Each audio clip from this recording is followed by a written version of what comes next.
What up, Dokkanners? Welcome back to Tsunami for another video on Dragon Ball Z Dokkan Battle. Hopefully you guys had an awesome weekend. Over here in the US, most of you probably had the opportunity to celebrate a 3-day weekend with Labor Day. I decided to take the day off in terms of videos, and we are back with some news regarding Part 2. Let's take a look. New Extreme Z area units are coming up next for the Ginyu Force. We got Jace and Bata.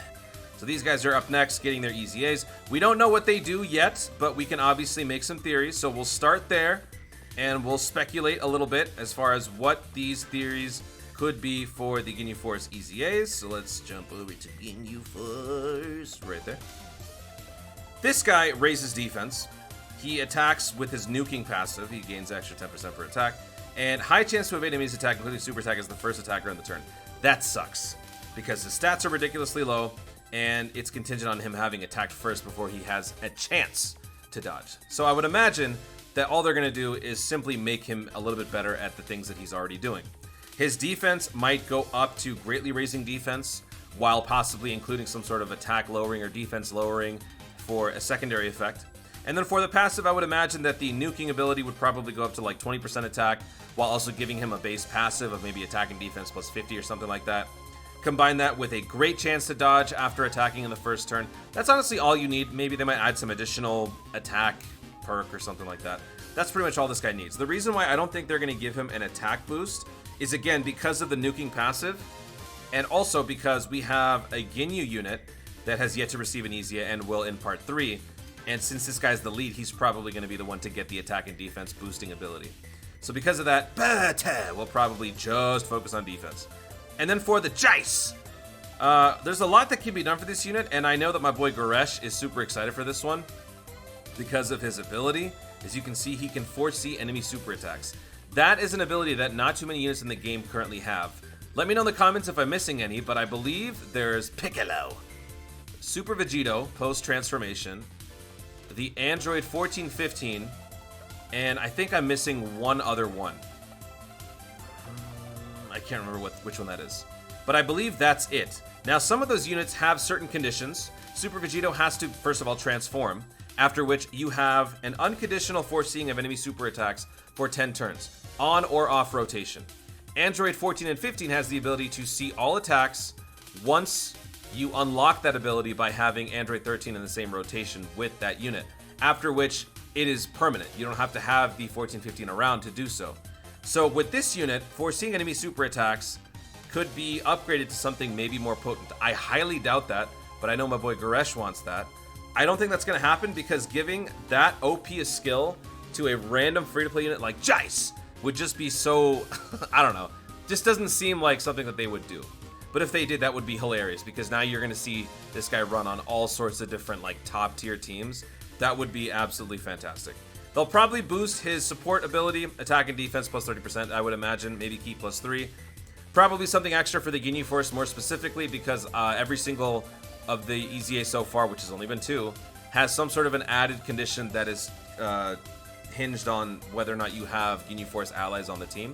So he'll probably get something similar, maybe a base passive, and maybe he'll raise allies attack and defense for 1 turn, maybe? Might be a pretty cool thing to have for a unit that exclusively supports Ginyu Force. I don't know, we'll see. And I don't mean that he exclusively supports, I mean that with his EZA, he might do something that is more exclusive to Ginyu Force. He's still going to be useful for other teams. Anyway, that is enough speculating. Let me know in the comments if you guys agree or disagree with my thoughts, what you would like the Jace's passive to be, or maybe the Bata. And with that said, let's move back and take a look at the rest of the news. So that's the Ginyu Force EZ area for Part 2. And by the way, it's going to be Part 2 for these two, and then Part 3 will have Ginyu, and most likely LR Ginyu Goku, and then maybe, if we're lucky, physical Ginyu Force. Now we're looking at a new story event, Fated History, the Saiyan in Rebellion. So this is exploring the childhood of Vegeta, kind of the history between Frieza and Vegeta and the Saiyans. After the grueling battle with Frieza, Vegeta had lost his life. As his consciousness drifted to the entrance of the other world, the prince recalled the violent massacre-ridden moments that compose his past life. Yo, that's dark! Okay. Wow, I thought this was simply just a revisiting of that moment in history, but it's more like... Okay, Vegeta just got destroyed, and as he's dying, he is going through this story event. And of all people, he thinks about Krillin. I love it. So Krillin will be the starting SSR, after which the TUR will be a Krillin Vegeta exchange unit. You can tell it's exchange by the slash mark here. So another example of that would be if we take a look right about here.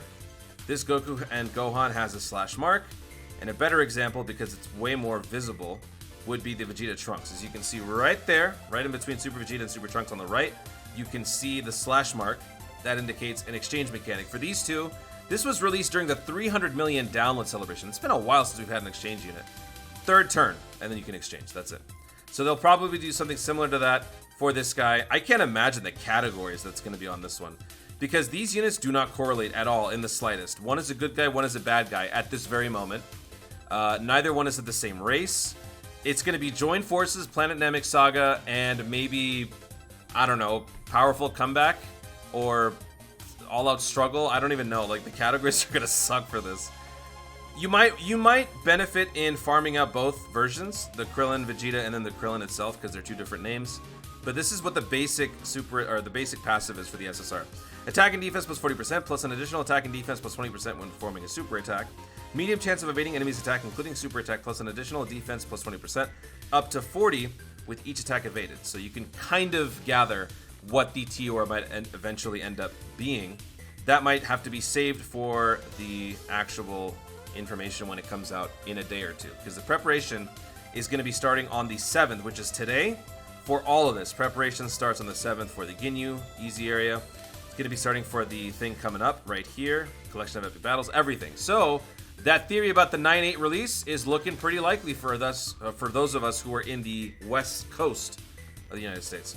So now let's take a look at collection of epic battles. We are going to be getting a new event, new stage, and of course a new support memory. So if you recall, we were fighting the villains of the Planet Namek Saga, therefore we got the villain support memory with the Frieza providing a 15%, we'll just look it up, a 15% and attack and defense for the Planet Namek Saga evil people. No, that's not it.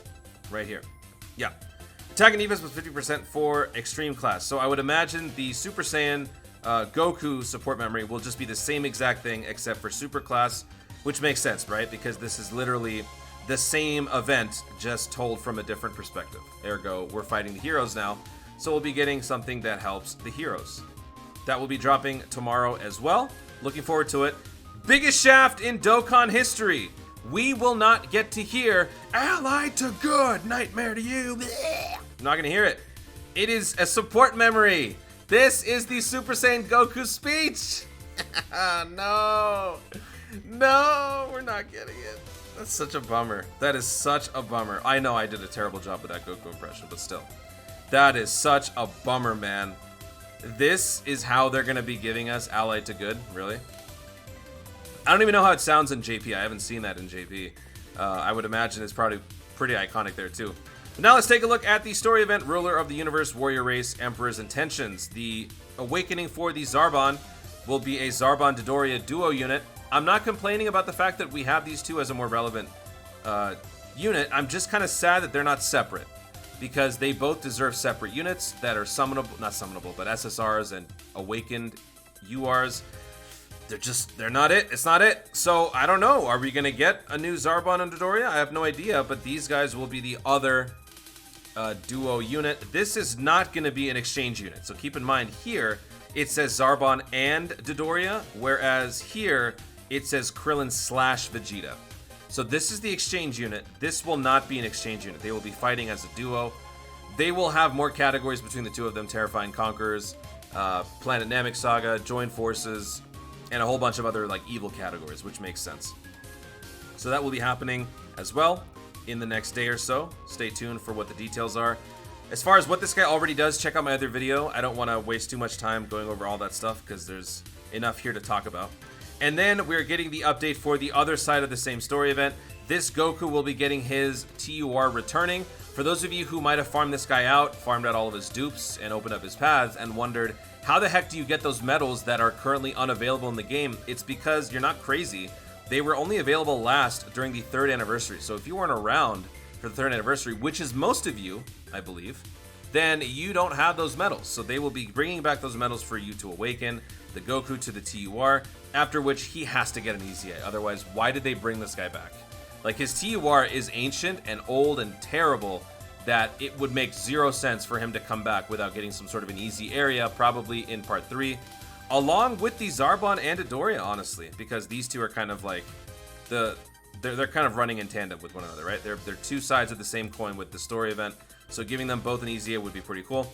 And lastly, the Gohan is getting a support memory called Gohan's Tears. If you recall, this is an unconscious Piccolo that is being held by the Gohan, and Gohan is simply in awe of his father reaching Super Saiyan, right as his father's like, get off the planet, go away, I'll handle this, stop crying. He didn't say that, I made that up. But that's what this scene is from. Again, no audio. That is my one complaint with these support memories. I know that it's, you know, it's a lot to ask, but I don't feel like it is, but maybe it is. Man, just, dude, maybe add a clip from the show or something. We need actual audio for these support memories, because this is supposed to be an homage, yet again, to the Dragon Ball lore. How can we fully experience and immerse ourselves in those moments when the music is blasting from whatever song you're playing, either in the game or otherwise, and you see these little, you know, lips flapping around, but there's no audio coming out? Like, it's... why?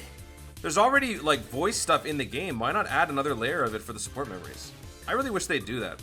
And that is pretty much it, folks. So that is looking like the entirety of part 2. We might be getting more stuff. You know, you never know. There could always be more stuff. And of course, the number one question is going to be, what is going to be the banner unit?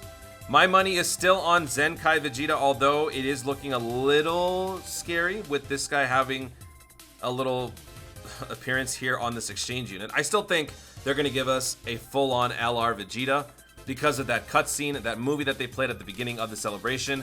They wouldn't have shown a Vegeta, a Goku, and a Frieza like that unless all three of them were going to be getting meaningful presence or representation in this campaign. So I strongly believe it's going to be a Vegeta. I hope it's Zenkai Vegeta, since the one that we were looking at there is the one that happens right when he meets up with Gohan and Krillin and they're putting on the Saiyan armor. And since this is in the context of Vegeta being killed by Frieza, it's probably not going to be the one that people were hoping for, where Vegeta cries and gives the speech, where he dies and it exchanges into the Goku.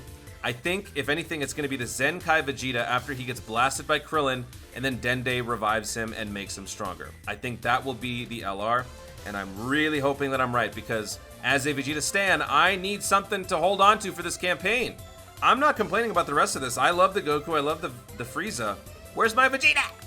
So that's going to be it, guys. Thank you so much for watching. If you enjoyed the video, be sure to leave a like down below and let me know in the comments, what are your thoughts on these announcements? Are you excited for the Zarbon getting an SSR that transcends the TUR, or are you bummed out about the fact that it is a Zarbon and a Dodoria? And also, what do you think about my theory about, you know, Vegeta getting the Zenkai LR? Let me know in the comments down below. Also, be sure to subscribe for more dope content in the future. Click the notification bell so that you let YouTube know you want to see more of my stuff. Do it! Thanks again, stay tuned, and always remember to Dokkan responsibly.